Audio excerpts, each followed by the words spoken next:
JUUL Labs was once one of the most valuable startups in the world, valued in 2018 at $38 billion. But most of that has gone up in smoke. In 2020, Altria, which holds a 35% stake in the company, said JUUL is now worth less than $5 billion.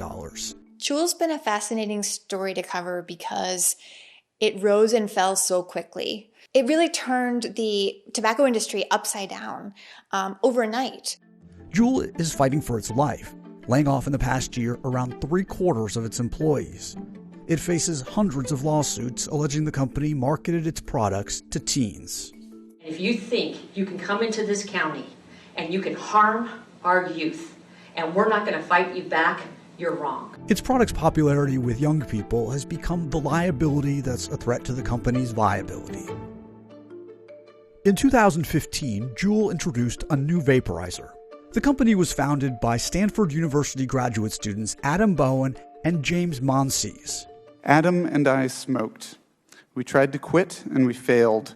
For us, giving up smoking required an alternative which did not exist at the time. We founded JUUL Labs to invent one. Adam Bowen and James Maloney developed a product that was unlike any e-cigarette that came before it. It had a cool, sleek, slim design that looked like a USB flash drive.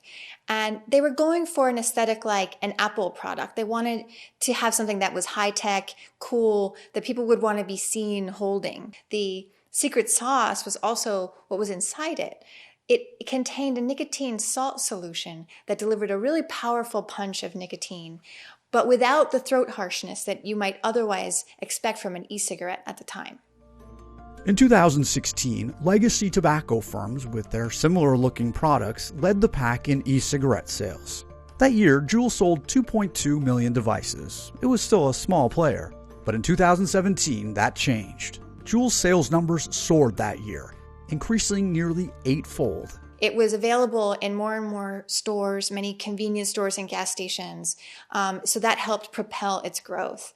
And JUUL also marketed it. They gave JUUL packages to celebrities for as little as $1 to try to get them to use it and be seen using it in the hopes that celebrities and other social media influencers would help spread the word. As JUUL's own data would later disclose, some of the customers its product was attracting had never smoked cigarettes before. By the end of 2018, JUUL Labs had captured 68% of the $1.9 billion U.S. e-cigarette market. Prominent investors took notice.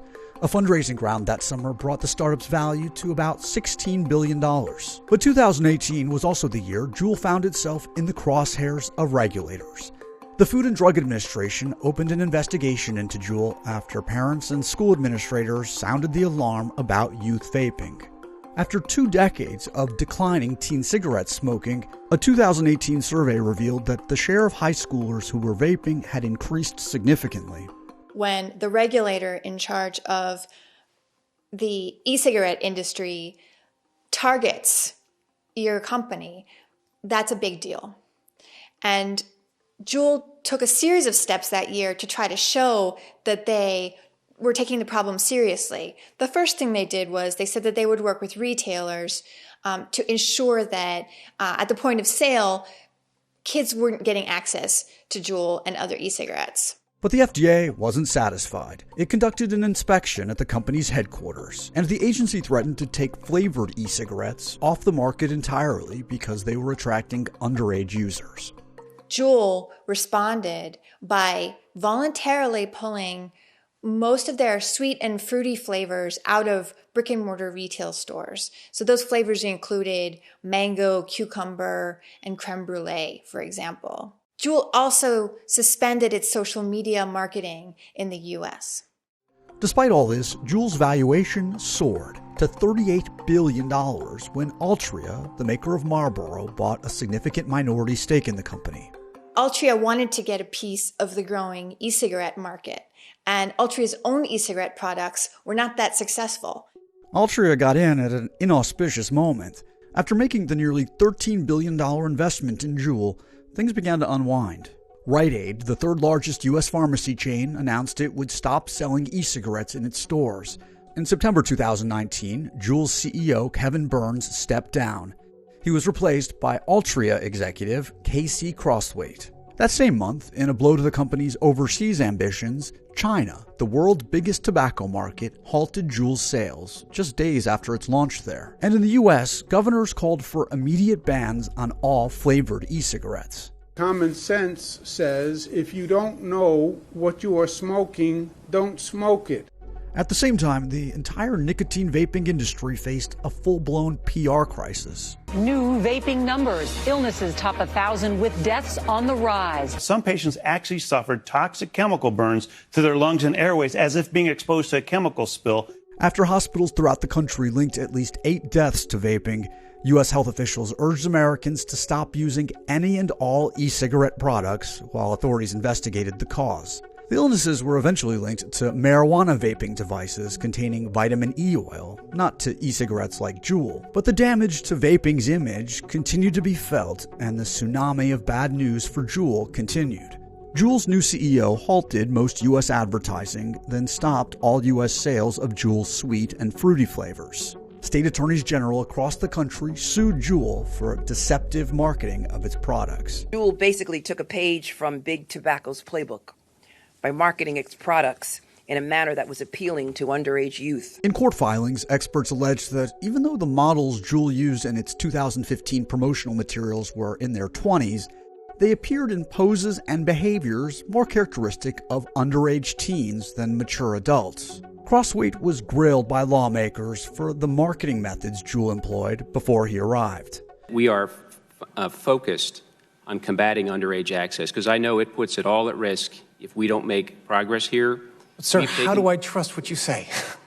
My actions so far since I've joined support our recognition that more needed to be done. More done with fewer people. Amid a sharp drop in sales in the fall of 2020, JUUL continued to shrink its workforce down to around 1,000 from its high of just over 4,000 and pulled out of most overseas markets. And Altria wrote down the value of its stake in JUUL by around $11 billion.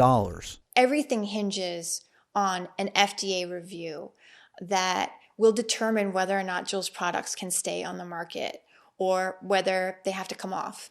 It presented a real potential for a public health benefit. Getting adult cigarette smokers off of cigarettes, which kill 480,000 people a year, offered a lot of promise. It was interesting to investors. It was compelling to public health experts.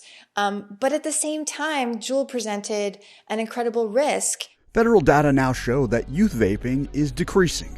The CEO said JUUL is now focused on its founding principle to help smokers move away from cigarettes, but that JUUL needs to prove it can be trusted. If it can do that, Crossweight said, JUUL has a lot of potential in the long term, but that will be an uphill battle.